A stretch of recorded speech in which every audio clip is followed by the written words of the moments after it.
Hello there, and welcome to another one of these Lexical Lab 1-minute English videos. If you like this video, make sure you subscribe to our YouTube channel and check out our website www.lexicallab.com to find out more about our online courses.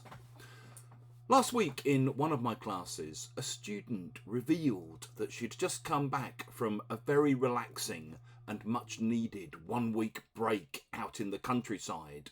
Her family apparently have a little house out in the sticks, and she'd spent a week there kind of decompressing before returning to the city that she lives in. She then mentioned the fact that this little house has been in the family for generations. If you say that something has been in the family, you mean that your family has owned it for a long time.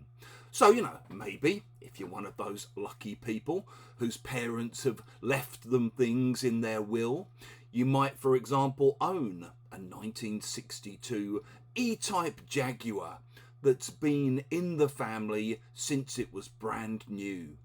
Maybe farmland has been in the family longer than anyone can remember. Could also be for like family heirlooms, things that are passed down from generation to generation.